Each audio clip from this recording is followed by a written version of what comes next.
샬롬 로중 읽어주는 제입니다. 오늘은 7월 12일 화요일 로중입니다. 주님은 나의 힘이시다. 하박국 3장 19절. 그것을 위해서 우리는 일하고 싸웁니다.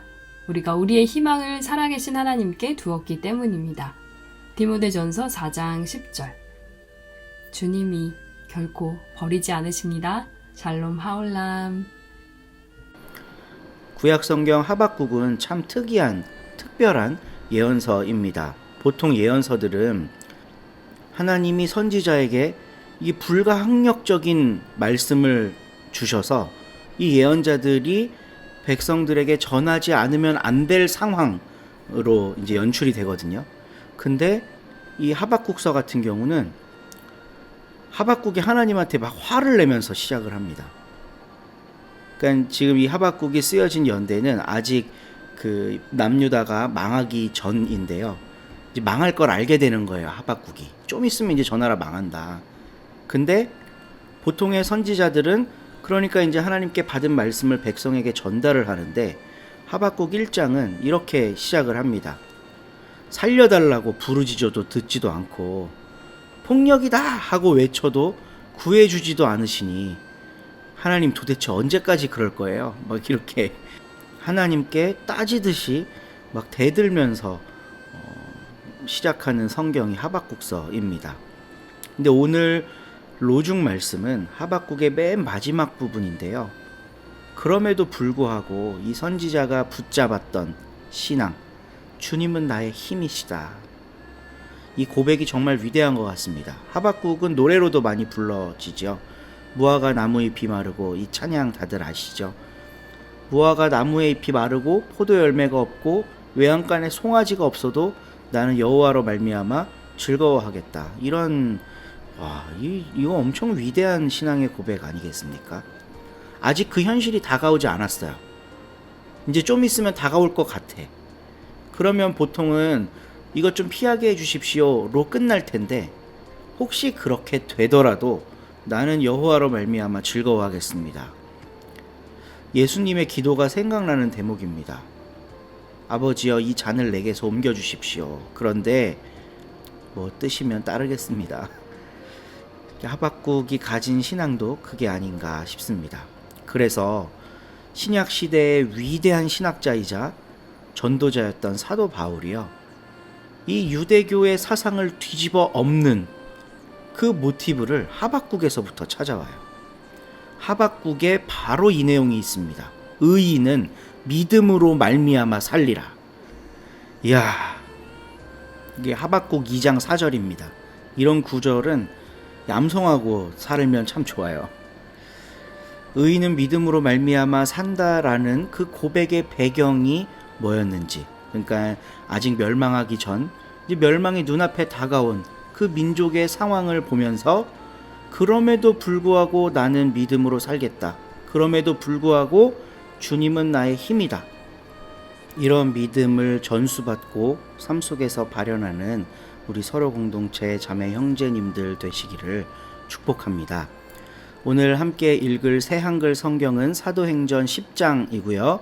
신혜원 집사님이 낭독해 주십니다. 오늘도 좋은 하루 되세요. 10장. 카이사라에 어떤 사람이 있었는데 이름이 코넬리우스였다. 이탈리아 부대라 하는 부대의 100명 대장이었다.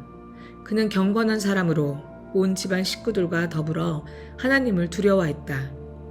그는 백성에게 많은 구제를 베풀었고 하나님께 늘 매달려 기도했다. 그가 환상 가운데 똑똑히 보았는데 대략 그날 오후 3시쯤이었다.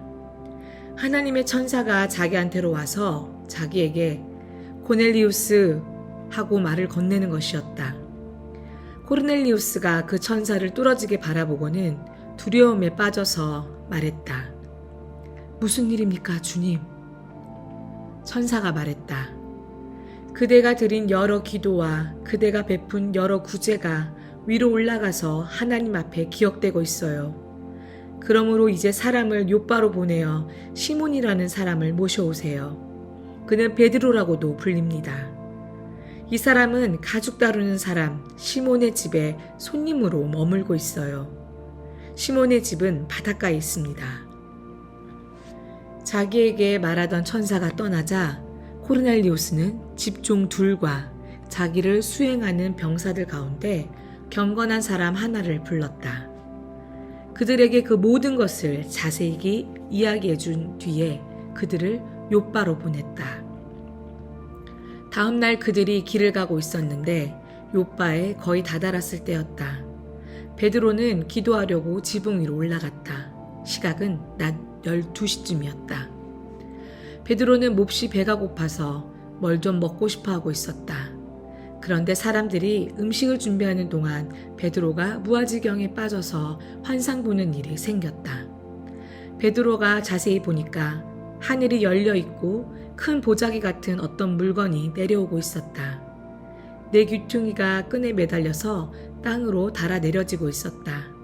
그 안에는 온갖 네발 짐승들과 땅의 길 짐승들과 하늘의 새들이 들어 있었다.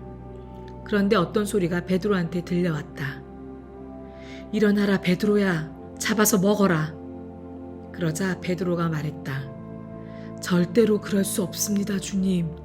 나는 구별되지 않고 깨끗하지 않은 것은 어떤 것도 전혀 먹어본 적이 없기 때문입니다. 다시 두 번째로 베드로한테 소리가 들려왔다. 하나님이 깨끗하게 하신 것을 네가 나서서 구별되지 않은 것으로 만들지 마라.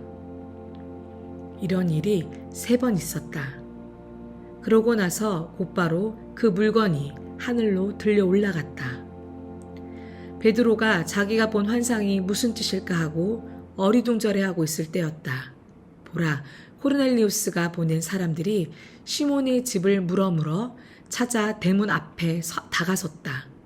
그리고 그들은 사람을 불러서 베드로라고도 불리는 시몬이 이곳에 손님으로 머물고 있는지 알아보았다. 한편 베드로가 그 환상을 두고 곰곰이 생각하고 있을 때 성령님이 그에게 말씀하셨다.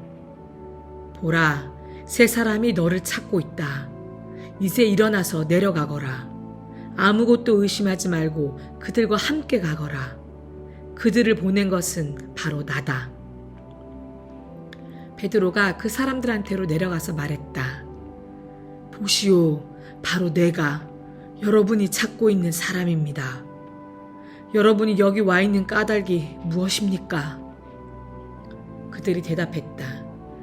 코르넬리우스라는 백명대장이 있는데 그는 정의로우며 하나님을 두려워하는 사람입니다. 유대와 온 민족에게서도 평판이 좋습니다. 거룩한 천사가 그에게 지시하기를 선생님을 자기 집으로 모셔다가 선생님한테 말씀을 들으라 했습니다. 그래서 베드로는 그 사람들을 불러들여서 손님으로 대접해 주었다. 다음 날 베드로가 일어나서 그들과 함께 떠났다. 욥바 출신 형제 몇 명도 베드로와 함께 갔다. 그 다음 날 베드로가 카이사레아에 다다랐다. 한편 코르넬리우스는 자기 친척들과 아주 친한 친구들을 불러놓고 그들을 기다리고 있었다. 베드로가 들어오자 코르넬리우스가 맞이했다.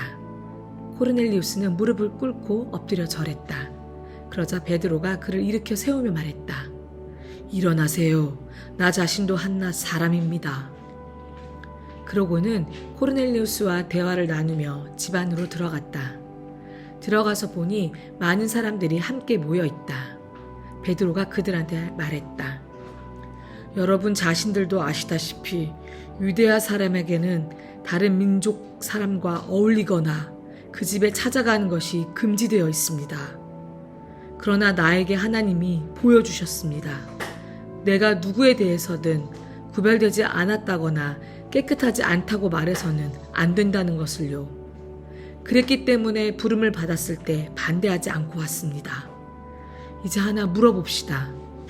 무슨 일로 여러분이 나를 오라고 불렀습니까? 그러자 코르넬리우스가 대답했다. 4일 전 이 시간쯤 곧 오후 3시에 제가 집에서 기도하고 있었습니다. 그런데 보세요. 빛난 옷을 입은 어떤 사람이 내 앞에 나타났습니다. 그가 이렇게 말합니다. 고르넬리우스, 하나님이 그대의 기도를 들으셨어요. 그대가 베푼 여러 구제가 하나님 앞에 기억되었습니다. 그러므로 사람을 요바로 보내어 시몬을 모셔오세요. 그는 베드로라고도 불립니다. 이 사람은 바닷가에 있는 가죽 다루는 사람 시몬의 집에 손님으로 머물고 있어요. 그래서 당장에 제가 사람을 선생님한테 보냈습니다. 그런데 선생님이 몸소 와주셨으니 잘하셨습니다. 이제 우리 모두는 하나님 앞에 있습니다.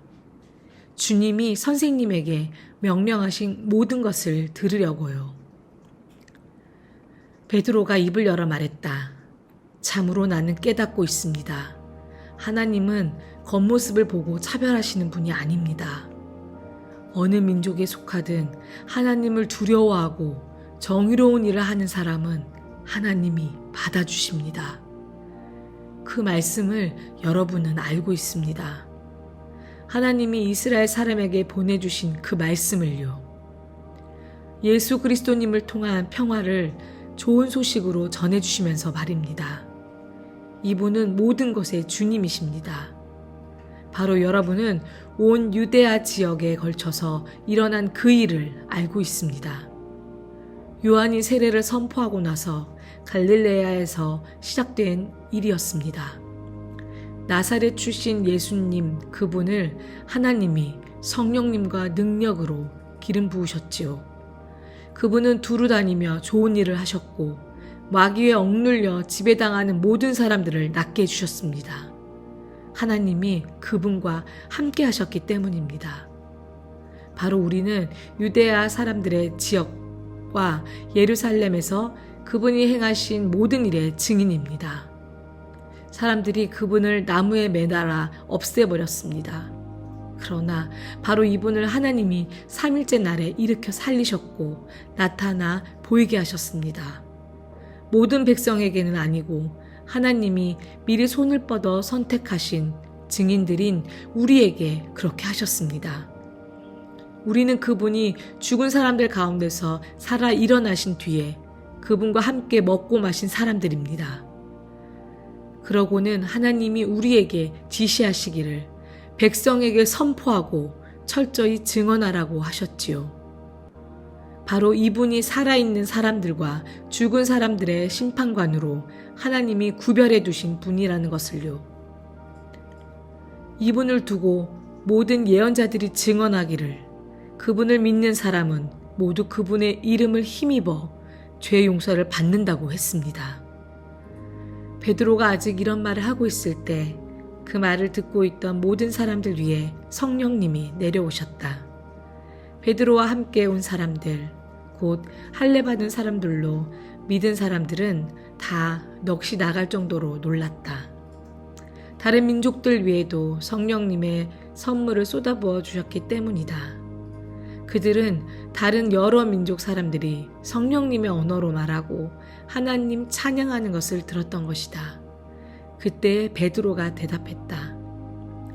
누가 물 앞에 막아서서 이 사람들이 세례받지 못하도록 할 수 있단 말입니까? 이들은 우리 자신들과 마찬가지로 성령을 받았는데도요. 베드로는 그들에게 지시하여 예수 그리스도님의 이름으로 세례를 받도록 했다. 그때 그들이 베드로에게 며칠 더 머물러 달라고 청했다. 아멘.